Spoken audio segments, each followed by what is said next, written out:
Despite this being a much shorter week in the UK, it has not been short of activity. We've had activity all around the globe. We've had news out from China, including an interest rate cut. Clearly, the European woes continue to rumble on and building to a crescendo, one suspects, for the Greek elections. We've also had the central bank in the US make some comments about the state of the US economy at this point as well. Bringing this all together, it's a pleasant surprise to see that equity markets have performed quite well indeed. Through much of the European markets, we've seen rises from the lows of last week, where things did get quite bearish. We've seen bounces of 4 to 5%, albeit that on today, Friday, we are seeing some weakness, and it's going to be quite telling as to this sort of direction in the very near term as a judgment on sentiment. Was this week's rally just purely short covering, whilst recognition that plans are putting in place to try and correct the issues in Spain? Or indeed, do we have some genuine value buyers? And I suspect over the next few days we'll tell which is winning out. But let's start off by looking at some of the charts. I want to start obviously with the euro, the European currency.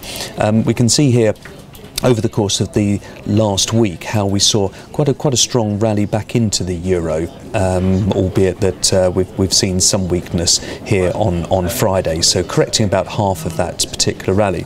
So the key in euro at the moment is, or the focus is, on the Spanish banks, and Spain have effectively confessed to a shortful and that they need help. They've asked for money. They've come up with a number of 40 billion euros, which in the great scheme of things is not considered an insurmountable task to raise that sort of money. However, one would caution that that number feels to me to be a slight finger in the air at this stage, and that other commentators have suggested that the audit that has to take place, and I think there are 3 separate audit firms looking at this, you could be looking at a number nearer to 80 to 100 billion euros for that bailout number. I think the only lesson that one has learned through this crisis is to possibly to take the worst case scenario, not necessarily the first comment that comes out from a politician. Now the key here is that yes, that money can be made available, but at what cost? And in effect, who is going to concede some ground here? Spain has clearly requested the money. Ideally, they'd like that money to come from some bailout fund, but what conditions will be attached to the money as it comes through the system? In effect, it's all eyes on Germany. Germany has very much said that the money can be made available, but in return they want quite a bit out of the closer cooperation between sovereigns in Europe, and it's whether Spain will concede that in return for help in the bailout. So, as I say, fascinating conditions. Markets certainly this week responding to signs that there's some flexibility building into this particular negotiation, but we're not there yet, and the twists and turns of this particular scenario I think will help to influence.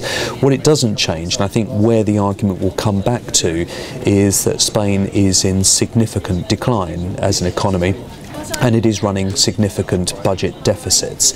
Whilst flexibility has been built into their budget deficits for 2013 and to some extent possibly 2014, it makes it increasingly difficult and unlikely they're going to meet those targets over those next couple of years, with the banks in need of retrenching their loan book and the economy clearly spiralling down at this stage. So it's going to be very difficult to meet those deficits, and what the fundamental problem for Europe at the moment, whilst the banks are an issue, it's more a case of how Europe comes together with their own sovereign deficits that I think will be the major talking point over the course of the next few weeks. So, as I say, short-term solutions but not solving the long-term problem.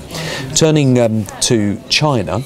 Well, first of all, I should talk about Germany, because Germany itself, there was one interesting number that I was watching this week, which was this continued decline in industrial production. We've often referred to Germany as the powerhouse, and it clearly has proved to be the strongest economy. It has taken the most out of the euro, because without joining forces with some of the weaker European countries, its currency would be much stronger, it would be much less competitive on the international scale.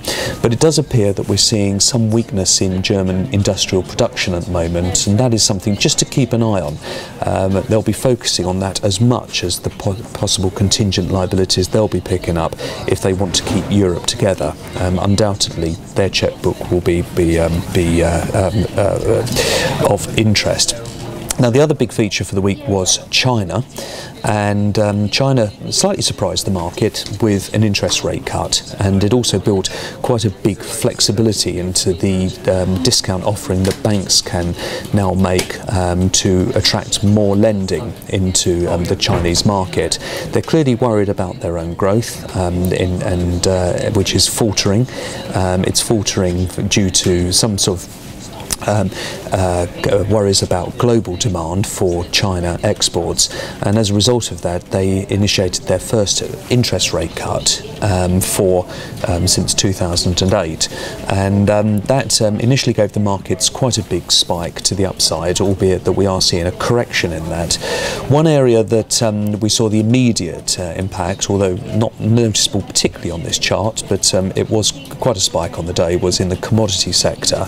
The first reaction, of course, if China is easing, is that they are trying to boost demand, and that will be first felt in the commodity space. Commodity pricing, this is the copper price that I'm showing here, has seen some decline over the course of the last few months, but we did see a little bit of a pop-up. That pop-up has proved to be relatively short-lived, and I think the sense is that the overriding worry is that China is slowing down, and not necessarily an interest rate cut will change things materially at this stage. Keep an eye this weekend on some forward-looking data, the PMI data that comes out from China. That will come over the weekend. There is a suspicion in the market the number is going to be very poor, and hence the reason they brought this rate cut out earlier this week to try and counter what they see as a poor number. Just turning back to the domestic market of the FTSE, this is the week that we've, or 1 month chart. We obviously lost a good deal of traction in May, seeing something of the order of about 500 points off the market, but we've recovered a fair amount of that, about 40% of the losses during the course of this week. So we've had a strong gain, albeit, as I say, Friday's looking a little bit weaker.